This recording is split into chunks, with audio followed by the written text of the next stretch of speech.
الحمد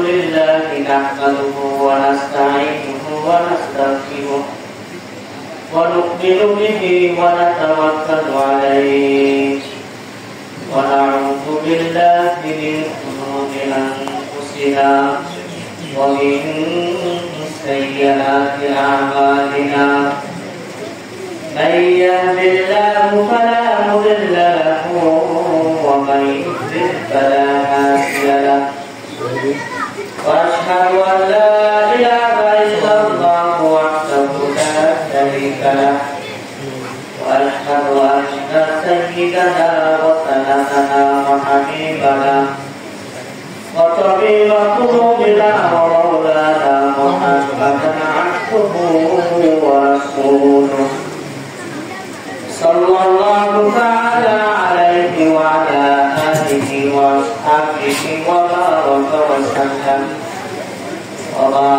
وسلم تسليما كثيرا كثيرا أما بعد فأعوذ بالله من الشيطان الرجيم بسم الله الرحمن الرحيم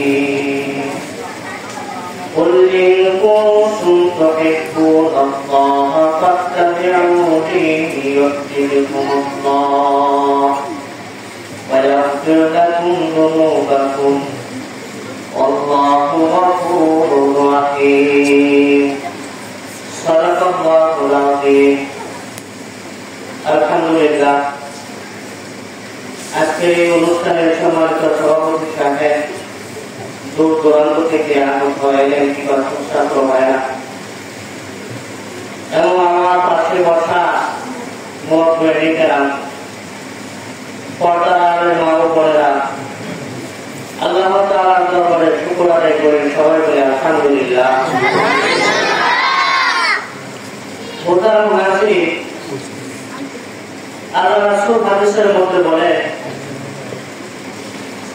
যে দুনিয়ার সমস্ত জায়গার চাইতে ভালো জায়গা হইল মসজিদ, আর সব চাইতে দুনিয়ার মধ্যে খারাপ জায়গা হইল মাদ্রাসা। এই মসজিদের মধ্যে আমার এক জান্নাতি পরিবেশ দিনের আলোচনার মধ্যে সে বসতে পারছি। এই জন্য আমরা আবারও আল্লাহ তাআলার দরবারে শুকর আদায় করি সবাই বলে আলহামদুলিল্লাহ। মুহতারাম হাজির, যে মসজিদের মধ্যে আমরা বসছি এই মসজিদটা অনেক দাম। দুনিয়ার মধ্যে দেখবেন যখন দুনিয়ার ধনী দামি লোকেরা মেম্বার চেয়ারম্যান এমপি মন্ত্রীরা যখন বৈঠক করে পরামর্শ করে সভা কমিটি করে তখন পুলিশকে ডাক দেওয়া হয়, কারণ তাদেরকে নিরাপত্তা দেওয়া হয় যেন তাদের কোনো ডিস্টার্ব না হয়, অসুবিধা না হয়, ফলে ক্ষতি না হয়। যে জায়গার মধ্যে দিনের আলোচনা করা হয়, কোরআন হাদিসের আলোচনা করা হয়, সেই জায়গার মধ্যে আল্লাহ রাব্বুল আলামিন ফেরেশতার মাধ্যমে চতুর্দিক দিয়ে বেষ্টনী দিয়ে রাখে। সুবহানাল্লাহ। যেন আল্লাহ তাআলা যদি কোনো বান্দা এরকম কোরআন হাদিসের মধ্যে বসতে পারে তখন আল্লাহ তাআলা নিরাপত্তা বেষ্টনীতে দিতে থাকে। আল্লাহ তাআলা ফেরেশতারা আসলে গিয়ে এরকম বরকতের ঘোষণা দিতে দেয়, অমুক গ্রামে অমুক বান্দা অমুক মসজিদে আপনার ঘরে আপনার বরকতের আলোচনা করছে। আল্লাহ তাআলা তখন বলেন তারা কি চায়? ফেরেশতারা বলে আল্লাহ কি জানেন আমরা কি চাই? আমরা কেন কেন বসছি জানে না, সব কিছু জানে। তারপর ফেরেশতার মাধ্যমে কথা বাইরে কি চায় বলে আপনার জাহান্নামকে ভয় পায়, জান্নাতের আশা। আল্লাহ তাআলা বলেন তোমরা সাক্ষী থাকো আমার এই সকল বান্দাদেরকে আমি মাফ করে দিলাম। সুবহানাল্লাহ। এই জন্য মুহতারাম হাজির, এই মসজিদটা অনেক দাম, অনেকটা। মুহতারাম হাজির, বিষয় স্বল্প। আমি যে আয়াতে কারিমা তেলাওয়াত করেছি, আল্লাহ তাআলা সূরা আলে ইমরান 31 নম্বর আয়াতের মধ্যে বলেন কুল ইন কুনতুম তুহিব্বুনাল্লাহ ফাত্তাবিউনি ইউহিব্বুকুমুল্লাহ। আল্লাহ তাআলা বলেন হে নবী আপনি বলেন যদি কেউ আমাকে ভালোবাসতে চায় সে যেন আপনার অনুসরণ করে। আপনাকে ভালোবাসে, যে আপনাকে ভালোবাসবো সে যেন আমাকে ভালোবাসে। এবং তার জীবনের সব গুণ আমি মাফ করে। এই জন্য আমাদের ভালোবাসার পাত্রকে আমাদের নবী। আমি যদি আল্লাহ রাসূলকে মহব্বত করি তাহলে আল্লাহ তাআলা বলেন সে যেন আমাকে মহব্বত করে। আর আপনাকে মহব্বত করলো আমি তার সব পাপ ক্ষমা করে। এই জন্য সাহাবায়েরা নিজের জানের চাইতে, নিজের স্ত্রীর চাইতে, নিজের ধন সম্পদ যা কিছু আছে সব চাইতে ভালোবাসতো আপনার আমার রাসূল। রাসূলের জন্য তারা জান বিলাই দিতে আছে। একজন সাহাবীর কথাই বলি, হযরত আবু বকর রাদিয়াল্লাহু তাআলা আল্লাহ রাসূল হিজরতের সময় 6 মাস পূর্বে বলেছিল আমি হিজরত করব, আর হিজরতের সাথে তুমি আবু বকর।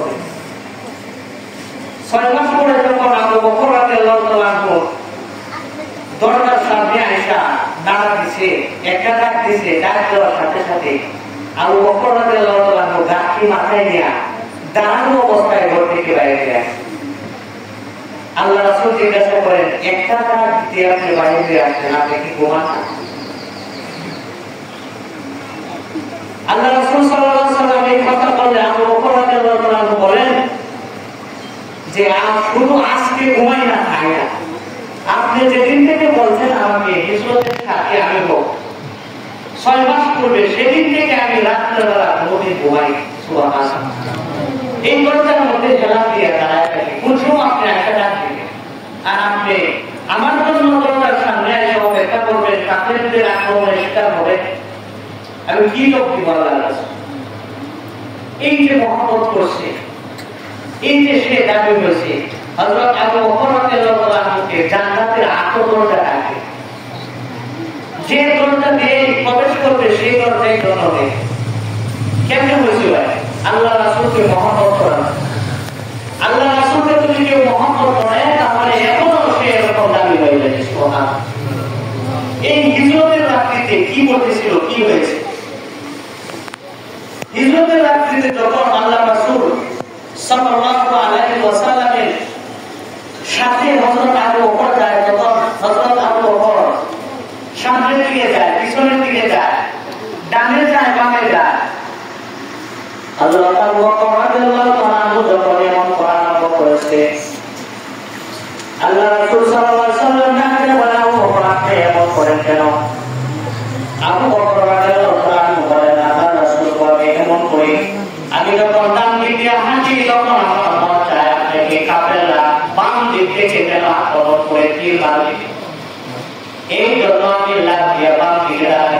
যখন আমার বাম দিকে হাঁটি তখন আমার মন করে সামনের দিক থেকে আপনাকে পাথর মারে, তীর মারে। এই জন্য আমি লাফ দিয়ে সামনে দাঁড়াই। আবার যখন সামনের দিকে যাই তখন আমার মন করে পিছন দিক দিয়ে আমি আপনাকে আক্রমণ করে আপনাকে পাথর মারে, তীর মারে। এই জন্য আমি লাফ দিয়ে পিছনে দাঁড়াই।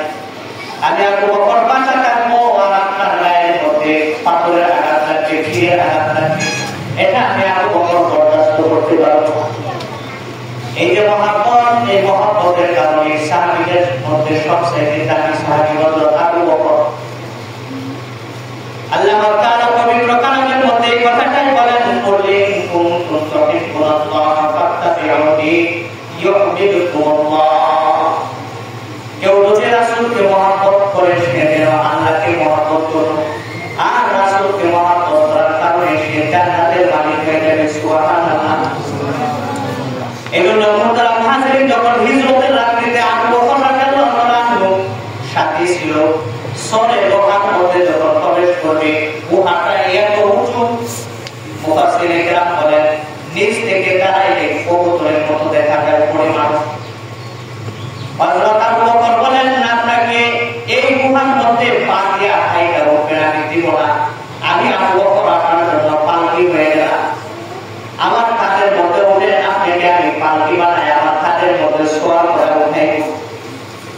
সরে গুহার মধ্যে উঠার পরে হযরত আবু বকর বলেন আপনি এখানে একটু বসেন, আমি গুহাটা একটু পরিষ্কার করে আসি। গুহাটা আমি একটু পরিষ্কার করে আসি, আপনার বিশ্রামের জায়গাটা একটু আমি সাফ করে আসি। হযরত আবু বকর রাদিয়াল্লাহু তাআলা আনহু গুহার ভিতরে ঢুকেছে, দুইটা নিজের পাগড়ি খুলিয়া পাগড়িটা চিরিয়া গুহার যত ছিদ্র ছিল গর্ত ছিল সব বন্ধ করেছে।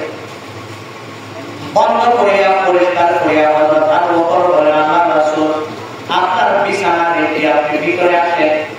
আবু বকরের একটা পা একটা ছিদ্র বন্ধ করা বাকি ছিল, আর কাপড় নাই, পাগড়ি নাই, কাপড়ের টুকরা নাই, ছিদ্র বন্ধ করতে পারে না, একটা ছিদ্রের মধ্যে পা দিয়ে আছে, আর একটা পা আল্লাহ রাসূলকে বানিশ বানায় দিয়েছে। হযরত আবু বকর বলেন, আপনার বিছানা তৈরি ভিতরে আসেন, আরাম করেন। উরাতের মধ্যে রানের মধ্যে আল্লাহ রাসূল শুয়েছে, সেই সময় বৈশা বৈশা আল্লাহ রাসূলের চেহারা দেখতেছে হযরত আবু বকর। এদিকে সাপ গর্তের ভিতর থেকে আবু বকরের পায়ের মধ্যে কামড় দিতেছে। আল্লাহ রাসূল আবু বকরের উরাতের মধ্যে শোয়ার মাত্রই ঘুমায় গেছে।